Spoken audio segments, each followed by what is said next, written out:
সুপ্রিয় দর্শকবৃন্দ, আসসালামু আলাইকুম। দেশ বিদেশে উচ্চশিক্ষার নতুন একটি ভিডিওতে আপনাকে স্বাগত। আজকের ভিডিওতে আলোচনা করব ইউনিভার্সিটি অফ মেলবোর্ন, অস্ট্রেলিয়ার এই ইউনিভার্সিটিতে গ্র্যাজুয়েট রিসার্চ স্কলারশিপ সম্পর্কে। গ্র্যাজুয়েট রিসার্চ স্কলারশিপ মূলত মাস্টার্স এবং পিএইচডি স্টুডেন্টদের জন্য। এই স্কলারশিপে আপনাকে স্টাইপেন্ড, সাথে সাথে টিউশন ফি এবং হেলথ ইন্স্যুরেন্স, এবং কিছু কিছু স্কলারশিপে আপনাকে ফুল এয়ারফেয়ার টিকিটও দেওয়া হবে। ভিডিওটি না টেনে সম্পূর্ণ দেখার অনুরোধ রইল। আপনি যদি চ্যানেলে নতুন হয়ে থাকেন তাহলে অবশ্যই সাবস্ক্রাইব করে বেল আইকনটি বাজিয়ে রাখবেন। তো চলুন চলে যাওয়া যাক ভিডিওর মূল পর্বে। So let's check it out. তো বন্ধুরা, দেখতে পাচ্ছেন আমি ইউনিভার্সিটি অফ মেলবোর্নের ওয়েবসাইট ওপেন করে রেখেছি। এখানে হচ্ছে স্কলারশিপ, গ্র্যাজুয়েট রিসার্চ স্কলারশিপ। এই গ্র্যাজুয়েট রিসার্চ স্কলারশিপ মূলত মাস্টার্স এবং পিএইচডির জন্য, আমি যেটা ইন্ট্রোতে বলছিলাম। এখানে অ্যাপ্লিকেশন স্ট্যাটাস দেখতে পাচ্ছেন এখন ওপেন ফর অটোমেটিক কনসিডারেশন, মানে হচ্ছে আপনি যদি অ্যাডমিশন পেয়ে যান তাহলে আপনাকে অটোমেটিক কনসিডারেশনে আপনাকে স্কলারশিপটা দেওয়া হবে। তো মূলত এখানে ডোমেস্টিক এবং ইন্টারন্যাশনাল দুই ধরনের স্টুডেন্টদেরকেই দেওয়া হবে, এবং বেনিফিট যেটা আছে সেটা হলো 100% রেমিশন অ্যান্ড আপ টু $1,35,000। মানে হচ্ছে আপনার যে পরিমাণ অর্থিত, মানে হচ্ছে আপনার যে পরিমাণ টোটাল দেওয়া হবে সেটা মূলত $1,35,000 কাছাকাছি। যেমন এটা কিভাবে আসলে ভ্যালুটা ক্যালকুলেট হয়, এখানে আপনার টিউশন ফি হতে পারে সম্পূর্ণ 2 বছরের টোটাল টিউশন ফি এবং আপনার স্টাইপেন্ড সব মিলাই 1,35,000 হতে পারে। কিন্তু আপনি যে $1,35,000 নগদ পাবেন এমন না বিষয়। তো আগে এটা আর কি ক্লিয়ার করে নিলাম। মানে ভিতরে লেখা আছে, আমি জাস্ট এখান থেকে আপনাকে বলে দিলাম। তো এলিজেবল স্টাডি লেভেল, এখানে গ্র্যাজুয়েট রিসার্চ। গ্র্যাজুয়েট রিসার্চ এর জন্য প্রথমে তো বুঝতেই পারছেন, গ্র্যাজুয়েট রিসার্চ স্কলারশিপ যেহেতু, তো লেভেলটা গ্র্যাজুয়েট রিসার্চ এর। Benefit duration 1 or more years, মানে 1 বা অধিক বছর। তো এখানে আসলে মূলত 1 বা অধিক বছর, কারণ মাস্টার্স এর আছে যারা, তারা হচ্ছে 2 বছর, আর হচ্ছে যারা পিএইচডি আছে তারা মোটামুটি 3.5 বছর পর্যন্ত আর কি।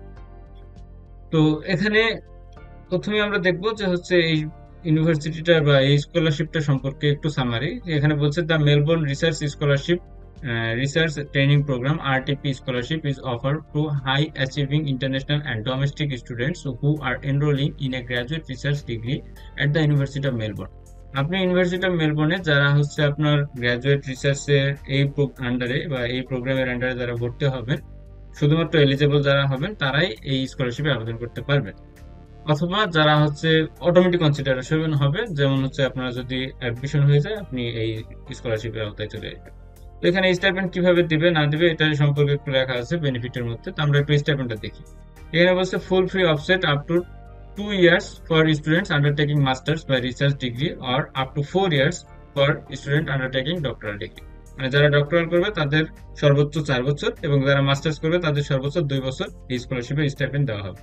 এবং লিভিং অ্যালাউন্স হিসেবে $37,000, এবং পার, এটা আপনার 2024-এর টাইম স্টাডি রেট অনুযায়ী $37,000 দেওয়া হবে। এরপরে মনে করেন 25-এ গিয়ে যদি আবার বাড়ে, তো আপনারটা বাড়বে না, আপনারটা 24 অনুযায়ী আপনি পাবেন, এটা বোঝাচ্ছে আর কি। এবং আপ টু 2 ইয়ার্স এটাই পেতে থাকবেন, এবং রিসার্চ ডিগ্রি আপ টু 3.5 বছর। Student undertaking doctoral degree, doctoral ডিগ্রিদের জন্য 3.5 বছর পর্যন্ত আপনি পাবেন। Living allowance may be indexed annually and includes limited paid sick, maternity sick and parenting leave. মানে হচ্ছে আপনি এই স্কলারশিপে থাকাকালীন আপনি কয়েক ধরনের মানে পেইড লিভ পেতে পারেন। যেমন হচ্ছে সিক লিভ হতে পারে, ম্যাটারনিটি লিভ হতে পারে, বা প্যারেন্টিং লিভ হতে পারে, এগুলো আপনি পেইড লিভ হিসেবে পাবেন। এবং রিলোকেশন কস্ট হিসেবে $2,000 দেওয়া হবে প্রতিটা স্টুডেন্টের জন্য, মুভিং এর জন্য। মানে হচ্ছে আপনার যে রিলোকেশন বলতে একটা যেটা বোঝায় সেটা হলো এক সিটি থেকে আরেক সিটিতে যাওয়ার জন্য আর কি রিলোকেশন গ্র্যান্টটা দেয়। মূলত আউটসাইড অস্ট্রেলিয়া থেকে যারা আসবেন তাদের জন্য $3,000 দিবে, যারা হচ্ছে মুভিং ফ্রম আউটসাইড অস্ট্রেলিয়া, মানে হচ্ছে আপনার প্লেনের টিকিটের টাকাটা। আর হচ্ছে হেলথ ইন্স্যুরেন্স, আপনার সবার জন্য হেলথ ইন্স্যুরেন্স থাকবে। তো এখন সুবিধাটা তো বুঝতেই পারছেন। এখন ফ্রি অফসেট স্কলারশিপ, এটাকে বলছে full free offset for up to 2 years student undertaking masters, এবং ডক্টরের জন্য 4 ইয়ার্স। মানে হচ্ছে আপনার টিউশন ফিটা ফুল ফ্রি থাকতেছে। তো এখানে যেটা থাকছে সেটা হলো এলিজিবল অ্যান্ড সিলেকশন ক্রাইটেরিয়া। তো এলিজিবল অ্যান্ড সিলেকশন ক্রাইটেরিয়াটা একটু দেখে নেওয়া উচিত। এলিজিবিলিটি বলতে এখানে যেটা বোঝায় সেটা হচ্ছে to be considered the scholarship you must have applied for the and meet the requirements for a graduate research degree at the university of Melbourne. এখন কথা হলো যে আপনাকে রিকোয়ারমেন্ট গুলো ফুলফিল করতে হবে, এবং যদি এটা না হয় তাহলে আরেকটা আছে অপশন, সেটা হলো আপনাকে কারেন্ট স্টুডেন্ট হইতে হবে। মানে কারেন্ট স্টুডেন্ট যারা আছে তারাও এই স্কলারশিপের জন্য অ্যাপ্লাই করতে পারবে। দুইটাই হলো ক্রাইটেরিয়া এলিজিবিলিটি। এখন বিষয়টা হলো যে যারা আমরা ফিউচার স্টুডেন্ট বা আমরা যারা হচ্ছে আহ, ভবিষ্যতে আমরা রিকোয়ারমেন্ট ফুলফিল করতে চাই বা আমরা ভবিষ্যতে ভর্তি হতে চাই, তাদের জন্য হচ্ছে কিনা। হ্যাঁ, তাদের জন্য প্রথম শর্তটা আমাদের কিন্তু ফুলফিল করতেছে। তাহলে আমরা এখন এইটার জন্য আমাদের কি কি লাগবে না লাগবে সেটা সম্পর্কে আমরা একটু কথা বলবো। এখানে সিলেকশন ক্রাইটেরিয়া বলছে all domestic students who are offered admission to masters by research or doctoral degree at the university of Melbourne will receive research training programme scholarship. মানে হচ্ছে ডোমেস্টিক যারা তারা অটোমেটিকই এই স্কলারশিপের আওতায় চলে আসবে, এবং ইন্টারন্যাশনাল যারা তাদের জন্য হচ্ছে এখানে যে অপশনগুলো বলছে হাউ টু অ্যাপ্লাই, সেই অ্যাপ্লাই অনুযায়ী আসতে হবে। তো এখানে যেটা বলছে সেটা ইন্টারন্যাশনালদের জন্য সিস্টেম হলো যে আপনাকে প্রথমে কিছু ধাপ আছে, ধাপ বলতে আর কি আপনাকে কি কি করতে হবে অ্যাপ্লিকেশনের জন্য। সেজন্য আপনাকে একটা লিংক আছে এখানে, যে সেই লিংকটাতে আপনি ক্লিক করলে দেখতে পাবেন। তো এখানে প্রথমে বলছে apply for graduate research course, আপনাকে প্রথমে কোর্সের জন্য অ্যাপ্লাই করতে হবে। তারপরে আপনার এখানে if you have accepted graduate research course offered commencement in order to be considered for a scholarship you must submit online application। মানে যদি আপনি অফার লেটার পান তাহলে আপনি অ্যাপ্লিকেশনটা ফিল আপ করবেন 31 অক্টোবর থেকে টু বি কনসিডার। এটা হচ্ছে তাদের একটা টাইম লাইন আছে, যে প্রথমে হচ্ছে আপনি কোর্সের অফার লেটার পাবেন, এবং কোর্সের অফার লেটার পাওয়ার পরে আপনাকে এটাতে ফিল আপ করতে হবে। এবং ইফ ইউ কারেন্টলি ইনরোল, যদি আপনি কারেন্টলি ইনরোল করেও থাকেন, মানে যদি আপনি অলরেডি স্টুডেন্ট হয়ে থাকেন, তারাও এই অনলাইন অ্যাপ্লিকেশন ফর্মটা ফিল আপ করতে পারবেন। তো আমরা যাবো এখন অ্যাপ্লিকেশনের ক্ষেত্রে। অ্যাপ্লিকেশনের ক্ষেত্রে ইন্টারন্যাশনাল অ্যাপ্লিকেশনের জন্য কি কি লাগবে, হাউ টু অ্যাপ্লাই। প্রথম স্টেপ ওয়ান হচ্ছে চুজ চুজ ইউর কোর্স। আপনাকে প্রথমে কোর্স চুজ করতে হবে। কোর্স হচ্ছে 4 ধরনের: doctor of philosophy, doctor by research, masters of philosophy, master by research. এই 4 ধরনের কোর্স আছে। 4 ধরনের কোর্সটার একটু ব্যাখ্যা যদি দিই, একটু শর্টে ব্যাখ্যা দেওয়ার চেষ্টা করি। ডক্টর অফ ফিলোসফি যেটা, সেটা হচ্ছে আপনাকে আপনার হচ্ছে অরিজিনাল রিসার্চ থাকতে হবে, স্পেশালাইজ টপিক, এবং হচ্ছে থিসিস হতে হবে 80,000 ওয়ার্ডের মধ্যে। থিসিসটা সাবমিট করতে হবে। এবং হচ্ছে ফার্স্ট ইয়ারে কিছু টট কোর্সও আপনাকে নিতে হতে পারে। আর ডক্টরেট বাই রিসার্চ সেটা হচ্ছে কোর্স অফারিং কম্পোনেন্ট বা প্যারালাল উইথ, মানে কোর্স অফারও হবে, কোর্সও করতে হবে, ডট কোর্সও করতে হবে, প্যারালাল আপনার রিসার্চও চালিয়ে যেতে হবে। আবার হচ্ছে মাস্টার অফ ফিলোসফি যেটা, সেটা হলো আপনাকে international recognised masters course by research that require the completion of thesis. 30,000 থেকে 40,000 ওয়ার্ডের থিসিস পূরণ করতে হবে। আর মাস্টার্স বাই রিসার্চ যেটা, সেটা হলো আপনাকে কোর্স ওয়ার্ক থাকবে এবং থিসিস থাকবে 30,000, 30 ওয়ার্ডের মতো। তো এটা হলো আপনার কোর্স সিলেক্ট করার ক্ষেত্রে। তারপরে আপনার চেক এলিজিবিলিটি এন্ড ফিস। আপনার এলিজিবিলিটি চেক করবেন, আপনার স্টুডেন্ট ভিসার মানে কোন ধরনের ভিসা লাগবে না লাগবে, ইংলিশ রিকোয়ারমেন্টের কি কি লাগবে না লাগবে, এগুলো আপনার আর কি এলিজিবিলিটি। তারপরে ফিস যেটা, সেটা হলো আপনার ফিস তো আপনি নিজে থেকে দেখেই নেবেন ওই সাবজেক্টে কত ফিস আছে, এবং হচ্ছে আপনি কিভাবে পে করবেন না করবেন সেটার বিস্তারিত জানবেন। যদিও এখানে স্কলারশিপ পে করবে, কিন্তু আপনাকে ওটা আগে জেনে নিতে হবে। তারপরে বলছে যে কারণ fees, fee readmission and living allowance and tuition fee remission scholarship, যেহেতু এটা হচ্ছে আপনি এলিজিবল যদি হন তাহলে you will be automatically considered. সুতরাং ফিস সম্পর্কে আমি বললাম না, আপনাকে জেনে রাখতে হবে কারণ এটা রিমিশন হবে আপনি। তারপরে হচ্ছে স্কলারশিপ অ্যান্ড ব্রোসারিজ, আপনি স্কলারশিপের পেজটাতে আবার দেখতে পারেন। তারপরে প্রিপেয়ার ইউর ডকুমেন্টেশন, আপনার কি কি ডকুমেন্ট লাগবে সেই ডকুমেন্ট গুলো প্রিপেয়ার করতে হবে। এখন ডকুমেন্টের ভিতরে আপনার প্রথমত লাগবে হচ্ছে একটা CV, minimum you will need academic transcript, তারপরে সিভি, তারপরে if you are currently studying you also need provide transcript of your final result and evidence completion as soon as they are available.